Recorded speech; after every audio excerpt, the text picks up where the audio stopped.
Amin, sehat. Saya kira sekarang udah jam 5. Kita mulai saja. Terima kasih Bapak Ibu. Ini dalam pertemuan kita yang pertemuan kedua bulan kita suci. Saya melihat ada 18 sudah gabung di dalam Zoom ini, luar biasa itu. Karena dengan beramai-ramai saya kira sudah luar biasa, itu cukup banyak yang hadir. Bu Sari, supaya kita bisa memanage waktu kita, mungkin kita bisa langsung mulai, dan saya kira Bu Sari sudah berkoordinasi ya dengan yang akan bertugas. Monggo Bu Sari. Ya, selamat sore Pak Osman dan Bapak Ibu semua serta OMK. Kita akan memasuki pertemuan kedua. Sebelumnya saya mengucapkan terima kasih untuk Mas Tommy yang menampilkan PPT, juga OMK yang hadir semua hari ini untuk lingkungan Vincent, dan sebelumnya saya mengucapkan terima kasih untuk OMK yang sudah mendapatkan tugas. Tolong siap nanti ya. Kita awali pertemuan kedua dengan lagu pembukaan. Bisa dibantu Mas Tommy untuk lagu pembukaan? Kita nyanyikan bersama untuk lagu pembukaan.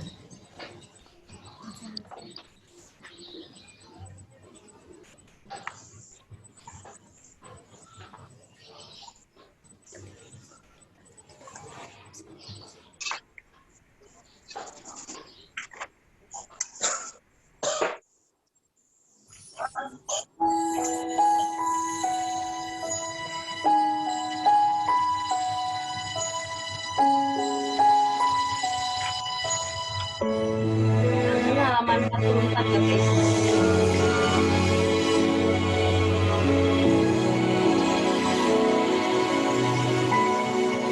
Betapa ku mencintaimu, segala yang telah terjadi, tak pernah sendiri jalani hidup ini, selalu menyertai.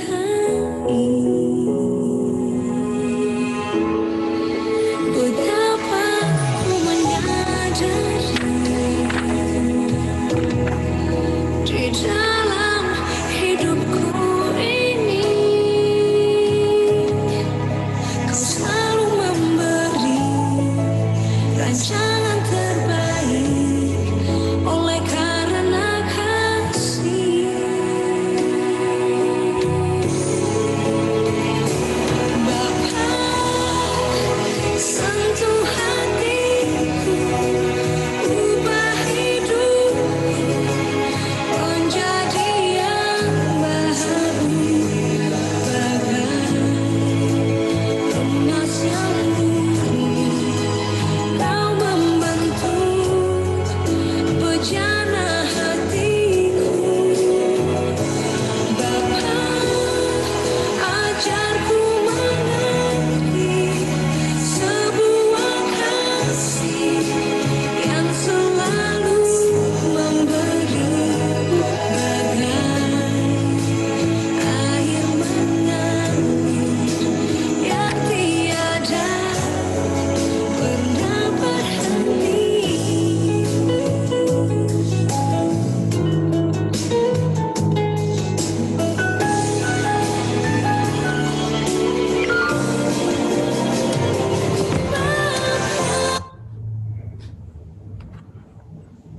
Marilah kita masuk ke dalam ibadat pertemuan kedua dalam nama Bapa dan Putra dan Roh Kudus. Amin. Kasih karunia, rahmat dan damai sejahtera dari Allah Bapa dan Putra dalam persekutuan dengan Roh Kudus senantiasa beserta kita, sekarang dan selama-lamanya. Keadilan dalam paham kitab suci tidak pernah berhenti sebagai teori atau konsep belaka. Ketika kitab suci mengangkat tema keadilan, tersingkaplah sebuah keadaan shalom. Artinya, Segala sesuatu berada pada tempatnya, tidak rusak ataupun kekurangan sesuatu. Namun di waktu yang bersamaan juga terungkap bagaimana usaha Allah dan manusia dalam mewujudkan keadaan tersebut. Allah yang kita kenal dalam kitab suci adalah Allah yang adil, baik sifat maupun tindakan, kepada semua makhluk ciptaannya. Allah selalu berdiri di samping para korban ketidakadilan untuk membela mereka dan memulihkan keadaan mereka. Sejak awal relasi antara Allah dan bangsa Israel, sebagaimana tertuang dalam kitab Imamat, Allah mengajak bangsa pilihannya ini untuk bertindak adil, menyisihkan rezeki mereka untuk orang miskin dan orang asing. Berbelas kasih dengan sesama yang membutuhkan, mampu berbagi supaya jangan sampai ada orang yang hidup kelaparan di tengah-tengah mereka. Hal itu dipertegas kembali dalam ajaran Tuhan Yesus yang kita bisa baca dalam Injil hari ini. Marilah kita doakan doa pembukaan bersama-sama.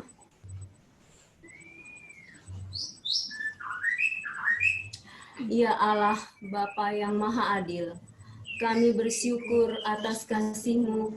Kami Kau beri kesempatan untuk merenungkan keadilan-Mu yang terungkap dalam firman-Mu. Di masa adaptasi kebiasaan baru ini, penuhilah kami dengan Roh Kudus-Mu, agar kami mampu memahami sabda-Mu, serta melaksanakannya dalam hidup kami. Kuatkanlah kami dalam menerapkan ajaran-Mu untuk bertahan dan melewati masa-masa sulit dalam hidup kami. Doa ini kami panjatkan kehadirat-Mu melalui Yesus Kristus Putra-Mu, Tuhan dan pengantara kami, yang hidup dan berkuasa bersama Dikau dan Roh Kudus, Allah sepanjang segala masa. Amin. Kita dengarkan bacaan Alkitab dari Matius bab 25 ayat 31 sampai 40. Apabila Anak Manusia datang dalam kemuliaannya dan semua malaikat bersama-sama dengan Dia, maka Ia akan bersemayam di atas tahta kemuliaannya. Lalu semua bangsa akan dikumpulkan di hadapannya, dan Ia akan memisahkan mereka seorang daripada seorang, sama seperti gembala memisahkan domba dari kambing. Dan Ia akan menempatkan domba-domba di sebelah kanannya dan kambing-kambing di sebelah kirinya. Dan Raja itu akan berkata kepada mereka yang di sebelah kanannya, "Mari, hai kamu yang diberkati oleh Bapa-Ku, terimalah kerajaan yang telah disediakan bagimu sejak dunia dijadikan. Sebab ketika aku lapar, kamu memberi aku makan. Ketika aku haus, kamu memberi aku minum. Ketika aku seorang asing, kamu memberi aku tumpangan. Ketika aku telanjang, kamu memberi aku pakaian. Ketika aku sakit, kamu merawat aku. Ketika aku di dalam penjara, kamu mengunjungi aku." Maka orang-orang benar itu akan menjawab Dia. Katanya, "Tuhan, bila manakah kami melihat Engkau lapar, dan kami memberi Engkau makan, atau haus, dan kami memberi Engkau minum? Bila manakah kami melihat Engkau sebagai orang asing, dan kami memberi Engkau tumpangan, atau telanjang, dan kami memberi Engkau pakaian?"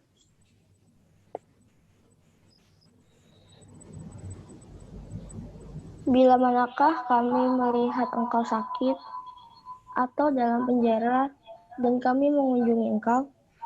Dan raja-raja itu akan menjawab mereka, "Aku berkata kepadamu, sesungguhnya segala sesuatu yang kamu lakukan untuk salah seorang dari saudaraku yang paling hina ini, kamu telah melakukannya untukku." Demikianlah sabda Tuhan. Terpujilah Kristus. Kita akan dengarkan ulasan bacaan. Dalam kitab Imamat, ketika Allah memberi hukum atau aturan agar bangsa Israel dapat berbuat adil, seringkali digunakan ungkapan yang berbentuk larangan. Bahasa yang digunakan kebanyakan berbentuk kalimat negatif. Misalnya, mereka tidak boleh menyambit hasil ladang sampai habis, harus disisakan untuk orang miskin. Mereka tidak boleh mencuri, tidak boleh berbohong, tidak boleh bersaksi dusta, tidak boleh membuli penyandang disabilitas, tidak boleh menahan upah pekerja, dan perintah-perintah lainnya. Di sini tersirat untuk bisa bersikap adil. Manusia cukup dengan cara menghindari atau tidak melakukan larangan-larangan itu. Bila kita mencermati ajaran Tuhan Yesus tentang keadilan dalam Injil Matius, ternyata Tuhan Yesus menawarkan sebuah sudut pandang baru dengan penuh kuasa. Tuhan Yesus mengajarkan sebuah ajaran baru tentang sikap adil kepada Allah dan kepada sesama. Apa yang kita lakukan saat ini di dunia sangat menentukan nasib kita di kehidupan yang akan datang. Iman dan relasi dengan Allah akan diukur dari bagaimana selama kita hidup di dunia ini. Kita memperlakukan sesama, khususnya mereka yang berkekurangan. Dalam Matius 25 ayat 31-40, Tuhan Yesus tidak memberikan perintah berupa larangan, melainkan mengajak para muridnya untuk mewujudkan keadilan secara nyata dalam hidup mereka sehari-hari.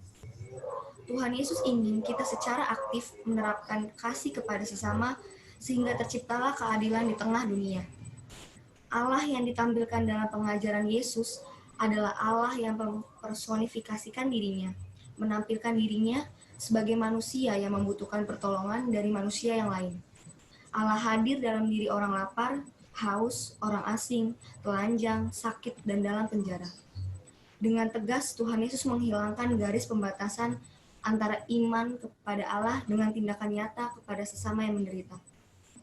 Aku berkata kepadamu, sesungguhnya segala sesuatu yang kamu lakukan untuk salah seorang dari saudaraku yang paling hina ini, kamu telah melakukannya untuk aku. Bagi Tuhan Yesus, menjadi pribadi yang beriman tidak cukup berdiam diri saja atau hanya menghindari aneka larangan yang ada. Iman menuntun sebuah tindakan aktif dan konkret dari manusia dalam memperjuangkan keadilan. Tindakan dari mereka yang dipuji oleh Tuhan Yesus dalam bacaan di atas bukanlah tindakan yang spektakuler, bukan juga sebatas wacana atau ide-ide cemerlang. Tindakan mereka sangat konkret dan efisien. Artinya, sebuah bantuan yang tepat guna. Misalnya, orang lapar diberi makan, bukan diberi HP canggih atau dikuliahi panjang lebar. Meski sederhana, tetapi tindakan mereka adalah jawaban atas apa yang dibutuhkan oleh mereka yang dalam kesulitan hidup. Melalui ajaran Yesus ini, kita diajak untuk berani keluar dari dirinya dengan memberikan bantuan sekecil apapun itu, sehingga hidup para korban ketidakadilan tidak berakhir dengan tragis. Dalam hidupnya, orang beriman harus berjuang menampilkan wajah Allah yang adil dan peduli dengan orang-orang kecil. Dalam masa adaptasi kebiasaan baru, rasa empati kepada mereka yang mengalami kesulitan sangat dibutuhkan. Rasa empati tidak berhenti pada ungkapan rasa kasihan, tetapi mampu berbela rasa dengan mereka yang menderita. Dalam situasi sulit dan serba terjepit, Gereja Katolik termasuk kita, orang-orang beriman kepada Kristus, ditantang untuk menjadi pelopor dalam tindakan adil dan belas kasih. Situasi dunia yang berantakan justru menjadi medan karya bagi kita semua untuk terpanggil dan bergerak sesuai dengan segala ajaran yang kita peroleh dari Yesus Tuhan kita. Kasih yang nyata akan merobohkan sekat-sekat perbedaan dalam masyarakat yang sebelumnya menjadi sangat mencolok di negara kita. Kebaikan yang tulus, kasih yang sejati adalah bahasa universal yang mudah dimengerti oleh seluruh umat manusia. Ketulusan dalam berbuat kebaikan sangatlah diperlukan, karena akan membantu kita untuk tidak mudah kecewa ketika kebaikan kita disalahpahami atau bahkan tidak berbalas terima kasih dari orang lain. Dalam konteks kita sekarang ini, ketika kita mau berjuang menciptakan keadilan dan kasih, selalu muncul pertanyaan di benak kita, misalnya, kalau diri kita sendiri saja dalam keadaan sulit, bagaimana kita bisa membantu sesama yang lain? Masalah ketidakadilan adalah masalah yang semakin rumit, kompleks, dan tidak pernah selesai. Kalau tidak dimulai dari diri kita yang bergerak, siapa lagi yang bisa meringankan penderitaan banyak manusia di muka bumi ini? Kabar sukacita Injil yang bisa kita dengar dari bacaan Injil di atas, ternyata adalah tindakan adil dan bela rasa yang kita lakukan kepada sesama. Semua itu merupakan bentuk penghormatan dan cinta kita kepada Allah. Perjuangan yang tidak mudah itu bila dihidupi dengan keikhlasan, kita akan memperoleh keselamatan dari Allah. Seperti yang disabdakan oleh Yesus, "Mari hai kamu yang diberkati oleh Bapakku, terimalah kerajaan yang telah disediakan bagimu sejak dijadikan." Butir permenungan. Seringkali kesulitan yang kita hadapi melumpuhkan diri kita untuk berbela rasa dengan kesulitan sesama. Sudahkah kita melihat ke bawah, melihat orang-orang di sekitar kita yang jauh lebih menderita? Ketika kita berani mengambil keputusan untuk berbuat sesuatu kepada mereka, kita akan menemukan kekuatan baru dalam hidup kita. Sudahkah kita menemukan wajah Allah pada diri mereka yang berkekurangan, dan bagaimana kita menyambut Allah yang hadir dalam hidup mereka? Kita masuk ke dalam sharing. Untuk pertemuan kedua, Allah yang hadir sebagai korban ketidakadilan. Saya mencoba mencari banyak masukan. Kebetulan saya dengarkan dari Radio Atmajaya, salah seorang pater mengupas tentang hal ini. Jadi saya tahu bahwa di tema kedua ini adalah kita menempatkan Allah secara adil, dalam arti kita menjaga keadilan untuk Allah dan juga memberi bukti konkret dan tepat untuk sesama. Allah kita tempatkan adil dalam hal seperti ini. Kadang kita berdoa, ini untuk saya pribadi mungkin mengalami, kadang kita berdoa dan memohon pada Allah pada waktu kita sulit. Tetapi seharusnya pada kita ulangan bagus atau mendapat IP yang bagus, mendapat teman yang baik, setiap hari kita diberi kesehatan, bisa bernafas, bisa tertawa, dan terutama diberi keluarga yang kita miliki saat ini, kita juga harus bersyukur. Itulah yang kita tempatkan Allah adil dalam porsi senang dan susah, dengan hubungan manusia dan Allah. Tetapi Allah juga menghendaki, tadi di bacaan kita sudah mendengarkan bahwa Allah memutuskan batas antara Allah dan manusia, sehingga ada bukti nyata kepada manusia dalam tindakan konkret kasih kita. Misalnya kita melihat dari status IG atau status WA teman sahabat atau kita sedang sulit, di sosmed kita hanya menjawab, menguatkan dia. Mungkin hanya sepele yang kita lakukan, tapi itu sangat berarti buat dia. Hanya semangat ya, Tuhan pasti memberi jalan dan kekuatan atau apapun yang bisa membuat motivasi untuk dia, bahwa apapun yang dia alami, ada kita yang akan selalu memberikan semangat untuk dia. Hanya seperti itu, kita tidak hadir, tetapi itu bisa menguatkan dia. Mungkin saya mau share dulu sedikit, pernah saya lakukan. Kebetulan saya kan dinasnya jauh, jadi sering pakai Grab, sehingga banyak tuh promo-promo makanan. Kebetulan dapat promo waktu itu bulan puasa, waktunya mungkin antri, sehingga pada waktu mendekati sampai di rumah, sudah waktu buka. Saya sudah prediksi pasti Bapak ini tidak membawa makanan ataupun minuman, karena dia mengejar supaya target sampai di tempat sesuai waktu. Lalu anak saya bilang, Bu, itu kan ada makanan buat buka puasa aja abangnya. Lalu saya dengan, masa sih nanti diterima nggak ya? Karena yang tadi kita baca dalam ulasan, kita harus rela menerima apa perbuatan kita, apakah diterima baik oleh orang lain atau tidak. Dengan ragu-ragu, tapi saya percaya pasti kalau berbuat baik Tuhan pasti berkatin. Lalu kita mendapat yang kita dapatkan pesan, saya berikan, Pak, ini buat buka puasa, hanya sedikit ya Pak. Mungkin nggak saya duga itu reaksi dia. Sampai ya kalau dibilang, kalau kita puji Tuhannya banyak sekali, sampai ucapannya buat panjang.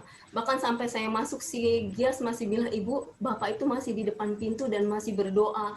Hanya kecil, mungkin hanya apa sih waktu itu Kak?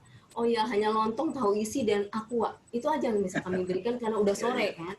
Tapi bagi dia bilang, Ibu terima kasih saya bisa buka puasa. Nggak mungkin saya cari lagi di tempat lain karena saya sudah waktunya buka. Mungkin saya bukan pamer, tapi hanya itu mungkin yang salah satu konkret yang tadi dikatakan, dia butuh HP, ya butuh makanan tidak diberikan HP. Apa yang menjadi kebutuhan yang bisa kita lakukan sekecil mungkin, apapun itu bisa kita lakukan. Dan itu memberi kekuatan kepada saya bahwa, oh puji Tuhan, saya bisa seperti ini, masih banyak bisa yang lebih sulit dari saya, mungkin dengan kondisi keadaan yang sekarang tempat bekerja berbeda pun saya sudah banyak sekali dapat pembelajaran yang berharga. Mungkin itu yang bisa saya share. Bapak Ibu yang lain mungkin bisa memberikan sharing iman juga kepada kita sekalian di pertemuan kedua ini. Monggo.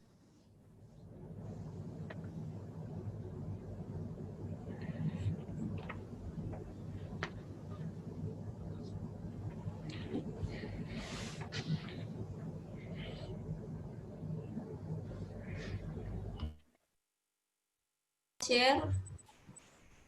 Atau Bapak Ibu yang lain mungkin bisa berbagi pengalaman? Pak Agus tuh mau sharing tuh.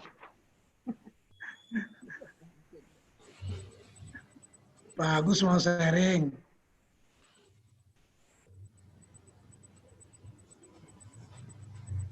Bu Sari, sulit memang ya, karena topik ini langsung menempatkan Allah yang hadir sebagai korban ketidakadilan.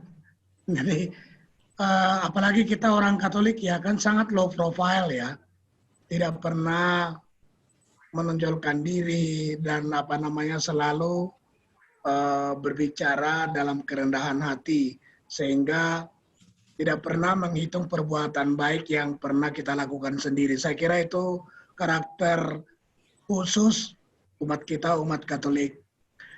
Daripada bicara ketidakadilan atau berbuat adil, barangkali empati itu yang bisa kita sharingkan gitu ya. Jadi sebenarnya lingkungan kita usahakan untuk melakukan empati.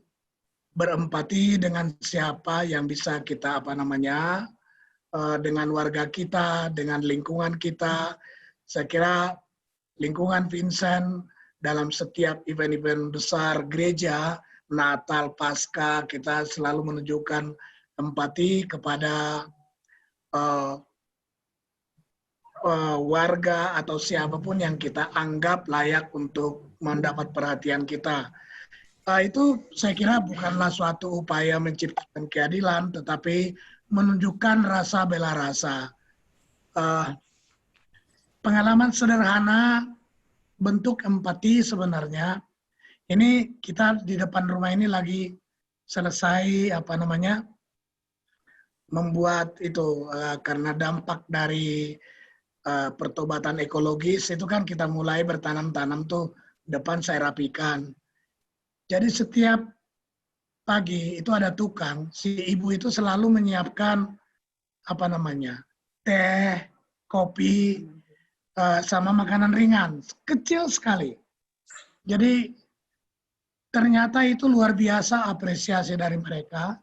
Dan ketika kita mengucapkan terima kasih mereka pulang, tukang-tukang itu, mereka mengatakan, Bapak, Ibu, terima kasih, kami tidak pernah diperlakukan seperti ini. Banyak yang lebih kita lihat dari kemampuannya, tapi hampir tidak pernah kami bekerja di Jakarta ini karena mereka dari Garut atau dari daerah Tasik itu tidak pernah menyiapkan minum teh, kopi dan gorengan di pada saat mereka kerja kepada tukang-tukang. Jadi buat mereka itu satu pengalaman pertama dan pengalaman yang sangat luar biasa. Buat kita tidak pernah mengukur itu. Kita baru merasakan, oh ternyata yang kita berikan itu buat yang kecil itu, nilainya tidak seberapa. Goreng itu paling berapa, 20.000 itu. Pagi-pagi itu kan 20.000 teh, ya 4 gelas tidak ada nilainya. Tapi ternyata mereka bisa mengapresiasi. Saya kira begitulah cara kita melihat, mau menunjukkan kita tidak tahu bahwa itu sesuatu berharga, tetapi kita mendapat feedback, ucapan terima kasih, ternyata yang begitu pun mendapat ucapan terima kasih dari mereka. Jadi sama seperti bacaan ini kan, ketika aku lapar kamu memberikan aku makanan, ketika aku telanjang memberi pakaian. Kita kan nggak pernah memperhatikan itu sebenarnya, meskipun kita lakukan. Jadi saya rasa dalam bentuk empati, khususnya di masa pandemi ini, sekecil apapun, mudah-mudahan itu bisa kita lakukan dan mendapat berkat dari Tuhan. Saya kira itu saja. Jadi tidak sesuatu yang besar-besar amat, baru kita hitung, kita anggap sebagai sesuatu perbuatan baik, tapi sekecil apapun ternyata Tuhan akan menilainya itu sebagai sesuatu yang besar. Saya kira itu aja, Bu Sari. Terima kasih Pak Osman. Bapak Ibu yang lain, silahkan jika ingin berbagi sharing iman.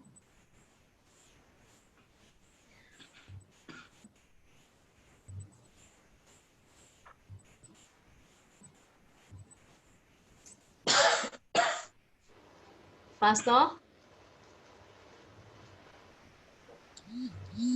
Pasto mau berbagi sharing?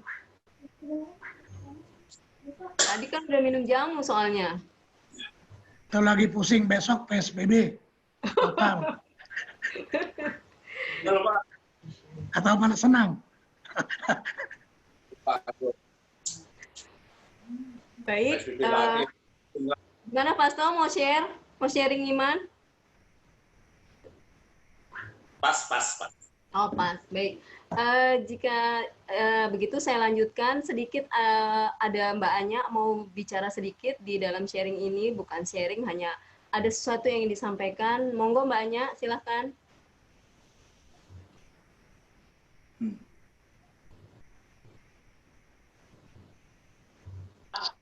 Bu Sari udah kedengeran belum? Udah. Dengaran, Iya, oke. udah. Selamat sore Bapak Ibu, teman-teman muda yang terkasih, lingkungan Vinsius. Saya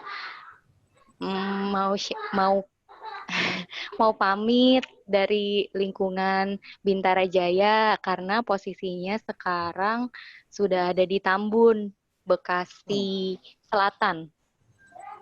Oke. Iya, karena kan kemarin itu saya posisinya ngontrak deket 3CS Futsal ya, Pak Osman. Ya. Ya, kami ngontrak di situ kan. Nah, terus waktu saya lahiran itu saya ke Rusun bareng mamah. Karena posisinya saya baru melahirkan gitu ya. Mau diajarin urus baby bagaimana gitu. Nah, puji Tuhan sekarang Tuhan kasih rezeki. Kami, saya, suami, dan baby sudah ada tempat rumah di Tambun. Gitu. Syukur kepada Allah. Syukur pada baru kayaknya 4 hari yang lalu ya saya mulai beberes ya. Jadi sementara memang babynya masih di tempat mama, cuma saya kan namanya pindahan ya Bapak Ibu. Dari kontrakan ke Rusun, kemudian ke Tambun lagi, diboyong lagi. Jadi kayaknya kok belum beres-beres gitu, sampai sekarang juga kayaknya belum beres-beres ya, pelan-pelan. Jadi baru kemarin babynya baru sama saya lagi. Jadi kami sudah bertiga di sini. Gitu. Ya. Selamat. Ya. Pak Osman, banyak. Iya, saya mau ucap terima kasih banyak. Selama ini waktu saya tinggal di Terakan sana 3CS Futsal, tiba-tiba nongol depan Osman gitu ya, malam-malam udah diterima gitu saya beserta keluarga kecil saya.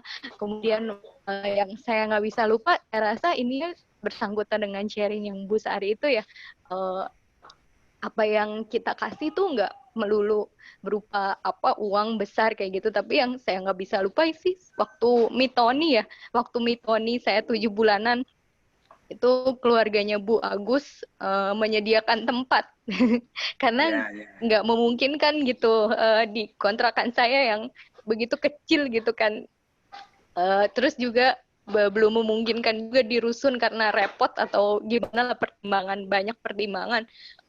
Waktu itu juga saya hamil gitu dengan segala banyak gitu hal yang terjadi, dan puji Tuhan karena berkat doa Bapak Ibu semuanya bayi saya selamat gitu, terus sampai sekarang sehat banget, bahagia banget, ceria, ketawa-tawa gitu kan. Jadi saya bersyukur banget bisa dipertemukan di lingkungan Vincenzius bersama Bapak Ibu dan teman-teman muda semuanya, adik-adik juga menerima keluarga kecil kami. Bisa dilupain sih. Makasih banyak Bapak Ibu. Mohon maaf kalau misalnya saya penyampaiannya kurang baik gitu ya, komunikasi saya kurang baik atau gimana. Kurang-kurangnya saya mohon maaf selama ini bila ada kesalahan gitu. Ya, selamat deh Anya, jadi percaya di lingkungan yang baru di Tambun juga tentu Ayah mencari tetap juga warga kita ya, mencari teman seiman kita, dan saya percaya bisa melanjutkan persekutuan di dalam gereja Katolik ke hari-hari yang akan datang. Jadi sukses dan bayinya juga sehat-sehat, suami istri akur-akur. Terima kasih juga sudah menjadi bagian dari lingkungan kami, paling tidak 1 tahun ya, 1 tahun kurang lebih. Sukses lah ya. Jadi saya kira timing yang pas, dan nanti jangan lupa, jangan langsung tutup. Ada foto bersama nanti, jadi menjadi dokumentasi yang sangat penting di lingkungan Vincent. Bu Sari. Baik. Banyak selamat ya sudah di tempat yang baru. Pak Osman berpesan itu makasih, Bu. sekali, tetap mencari yang bisa berbagi apapun itu, sekecil apapun, berbagi dalam arti seperti tadi saya bilang, kita bersosialisasi dalam hal apapun, mereka akan bisa bantu kita. Iya. Baik, saya lanjut, Bapak Ibu, ke membangun niat. Terima kasih atas sharing iman, Pak Osman, Mbak Anya, sehingga menguatkan kita bahwa menempatkan Tuhan secara adil dan Tuhan juga akan berikan yang adil untuk kita. Kita akan lanjut ke berikutnya, yaitu membangun niat. Sebagai orang beriman,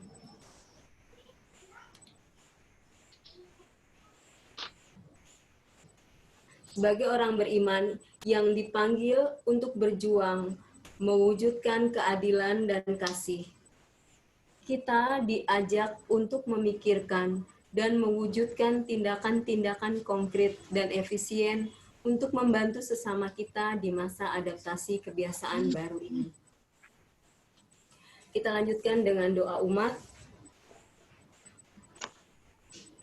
Allah Bapa yang bertata dalam surga, selamat sore. Terima kasih Tuhan atas segala rahmat kehidupan yang Kau berikan untuk kami, terutama di lingkungan Vincentius ini. Engkau bersabda Tuhan, 2 atau 3 orang yang berkumpul dalam namaku, maka aku akan hadir di antara mereka. Kiranya Engkau berkenan mendengarkan segala doa-doa permohonan kami. Ya Bapa, semoga kami yang hidup bahagia, sehat, serta dikelilingi sahabat senantiasa bertindak menurut teladan Yesus, sehingga menjadi pribadi yang pandai bersyukur dan mampu berbela rasa kepada sesama yang menderita, lemah, serta tersingkir. Marilah kita mohon. Kabulkanlah doa kami ya Tuhan. Ya Allah Bapa, kami bersyukur atas keluarga yang kami miliki, terutama untuk orang tua yang selalu ada untuk kami. Kami mohon, berilah kesehatan dan berkatilah segala usaha dari orang tua kami dalam upaya membahagiakan dan menjadikan keluarga kami gereja kecil seperti keluarga kudus. Kami mohon. Kabulkanlah doa kami ya Tuhan. Ya Bapa, berkatilah para uskup, imam, biarawan, biarawati, agar dapat menumbuhkan harapan dan semangat umat-Mu untuk selalu setia pada Injil, serta tekun mewartakan kerajaan-Mu di dunia. Marilah kita mohon. Kabulkanlah doa kami ya Tuhan. Bapa yang kekal, pada hari ini juga kami berdoa untuk Bapak Florentinus Atmowardoyo yang telah meninggalkan kami pada tanggal 16 September nanti, 40 hari yang lalu.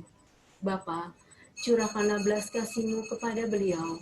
Kiranya Engkau mau mengampuni kekurangannya dan membahagiakan beliau dengan mempersatukan dengan para kudus-Mu. Kami mohon. Kabulkanlah doa kami ya Tuhan.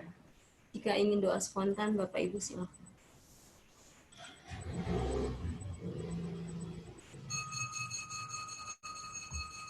Allah yang Maha Baik, kami masih menghadapi tantangan yang sangat berat dalam pandemi yang melanda negara kami dan khususnya tempat kami berada.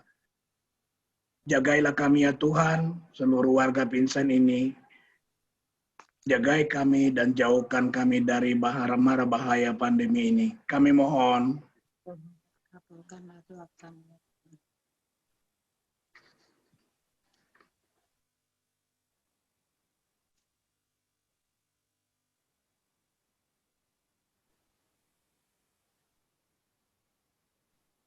Bapak, kami juga berdoa untuk orang muda Katolik, terutama di lingkungan Vincentius ini Tuhan. Kiranya Bapa mau menjaga dan membimbing mereka agar mereka selalu dapat memberikan yang terbaik dari diri mereka untuk kemuliaan-Mu, untuk keluarga, dan Kau boleh berkati apapun yang menjadi rencana mereka. Engkau adil dalam kehidupan mereka dan menjadikan mereka kebanggaan keluarga dan kebanggaan-Mu. Kami mohon, Kabulkanlah doa kami ya Tuhan. Bapa, begitu banyak permohonan yang ada dalam diri kami, dan Engkau tahu satu persatu isi hati kami dan apa yang kami butuhkan. Namun kiranya kami boleh menyatukan doa-doa permohonan kami ini ke hadapan-Mu dengan doa yang Kau ajarkan sendiri.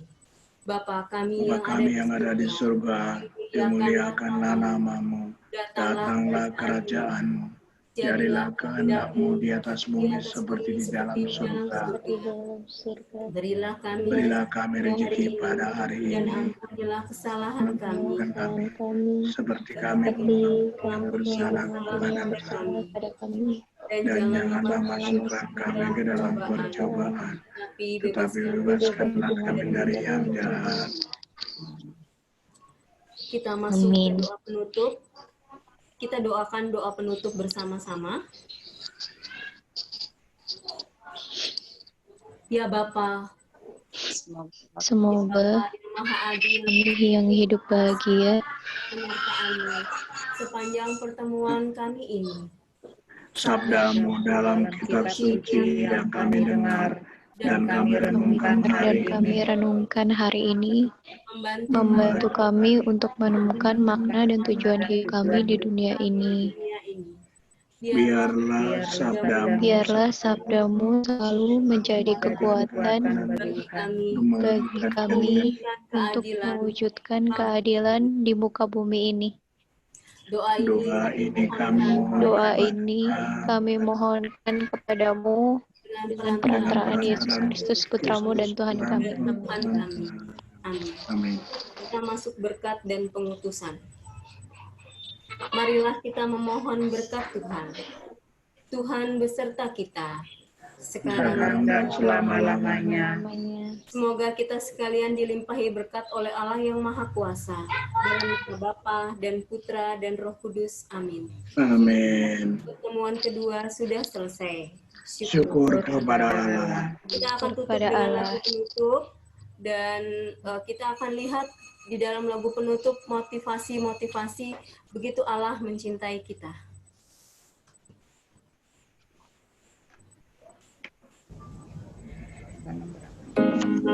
Hanya ini Tuhan persembahanku, segenap hidupku, jiwa dan ragaku, sebab tak ku memiliki harta kekayaan yang cukup berarti untuk ku persembahkan.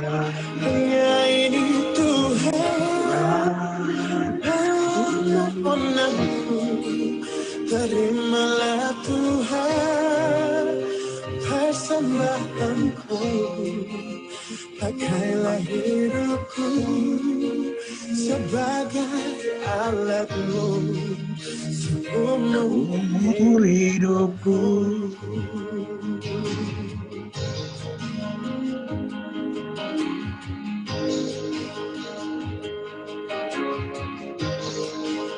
Betapa hatiku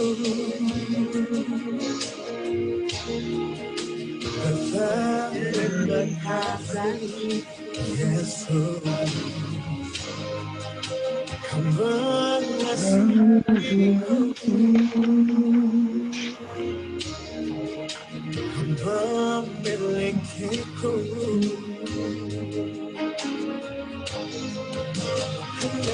Hanya Tuhan bermohon, terimalah jiwa dan ragaku, sebab tak ku miliki harta kekayaan yang cukup berarti untuk ku persembahkan.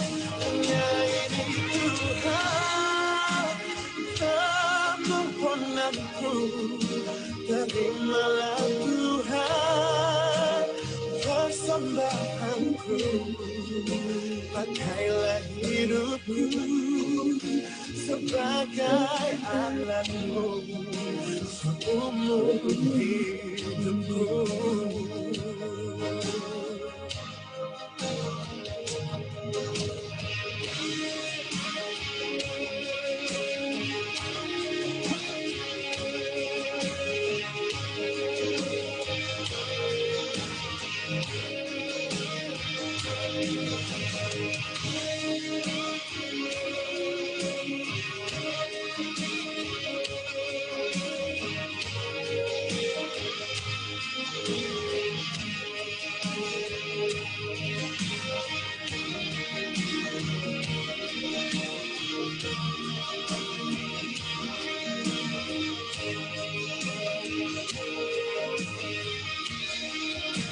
Hanya ingin Tuhan bersambaku segenap hidupku, jiwa dan ragaku, sebab aku miliki akan kekayaan yang cukup berarti untukku persembahkan.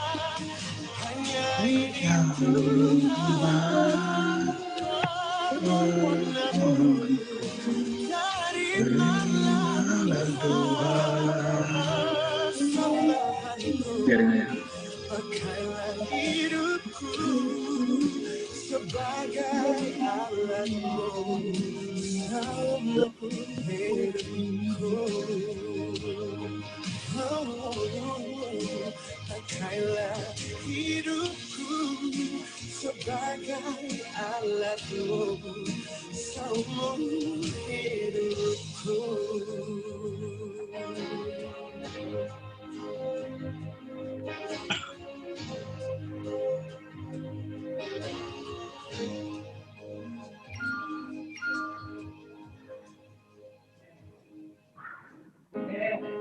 Terima kasih Bu Sari ya. Nah, terima kasih Pak. Bu Sari, terima kasih persiapan luar biasa. Khususnya juga OMK kami sangat berterima kasih ya dan luar biasa keterlibatannya pada hari ini. Maju, semakin sukses kita ke depan ya. Terus hari ini ada 21 yang link ke Zoom kita, luar biasa ya, dan saya kira ada juga yang secara rame-rame ikut di dalam pertemuan ini, sehingga saya kayaknya kok yakin banget mungkin kita 80% ikut dalam pertemuan hari ini. Sekali lagi terima kasih untuk kita semua, khususnya warga lingkungan Vincent, semoga semua sehat-sehat ya. Nah, bagian yang terakhir foto, karena ini sangat banyak, saya harap Mas Tommy tolong diatur, pastikan bahwa semua tercapture, sehingga kita punya dokumentasi yang baik dan usahakan semua bisa masuk di dalam screen. Mas Tommy. Oke. Selamat sore Bapak Ibu. Kita akhiri sesi pertemuan kita yang berikut yang kedua dengan foto bersama. Ini di slide aja lah. Ada slide aja. Kamu lihat. 1, 2, 3. Sekali lagi. 1, 2, 3. Oke, terima kasih Bapak Ibu. Oke, terima kasih Mas Tommy. Pak Asto. Banyak. Halo Mbak Anya. Halo. Iya.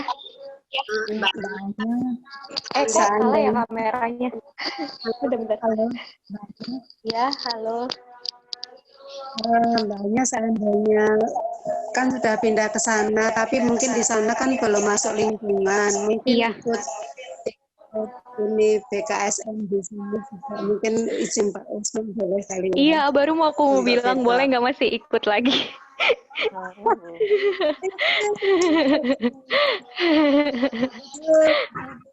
Nah, gini aja.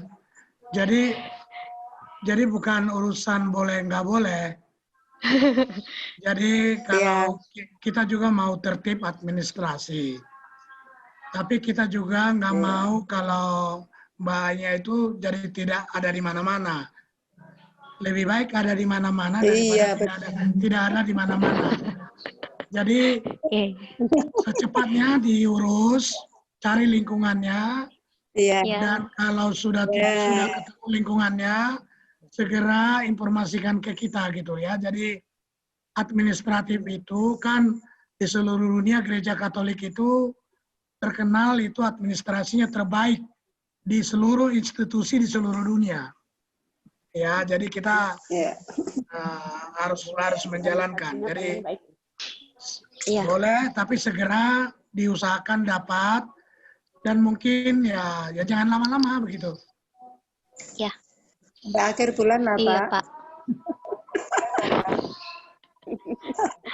Paling ke tetangga dulu, cari tetangga dulu yang Katolik. Iya. Iya.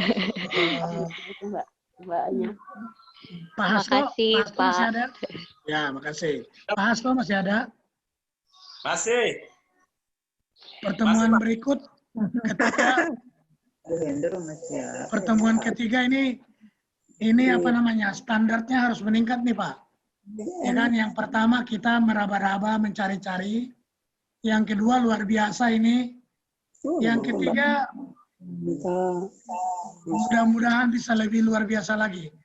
Saya dengar Bu Sari dan Mas Tommy itu intensif sekali komunikasinya untuk persiapan ini.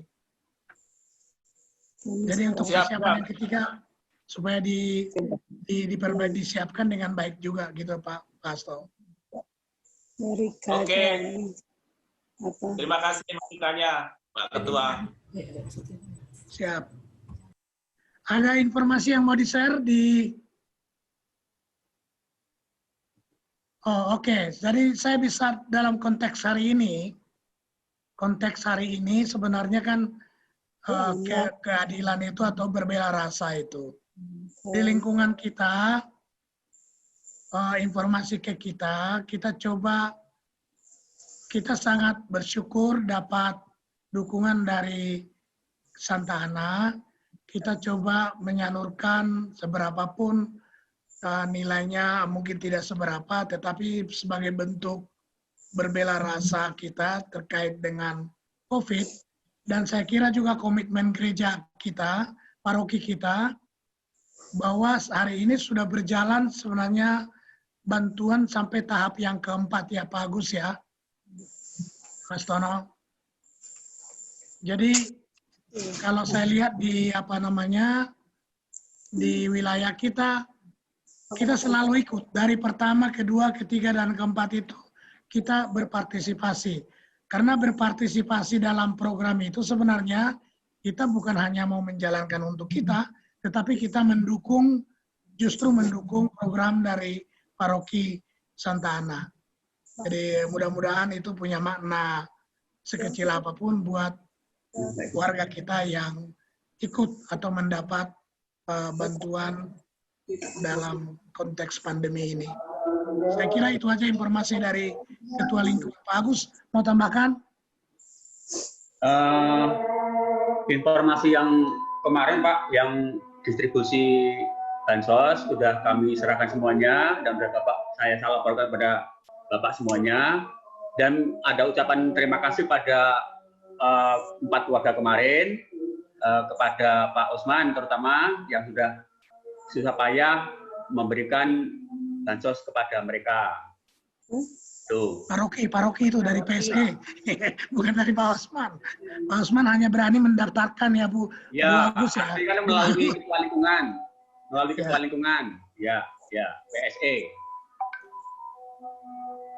Saya kira terima kasih Pak Agus, Mas Tono sudah di dalam social distancing cukup berani juga berfoto bersama dengan mereka yang menerima. Puji Tuhan sehat-sehat kan? Sehat Pak, sehat. Mas Tono ya. Kalau tujuan kita baik, ya selalu sehat, Pak. Ya, siap. Amin. Saya kira itu saja, Bapak Ibu. Terima kasih, kita sehat-sehat semua sampai pertemuan ketiga hari Minggu di jam yang sama. Ya, baik Pak. Pak, nggak ngambil souvenir Pak. Kita ngambil botol. Ya. Pak Robert doakan pandemi segera selesai. Kita bersuka cita, botolnya udah tersedia. Hari ini ngambil botol kita, ketuk.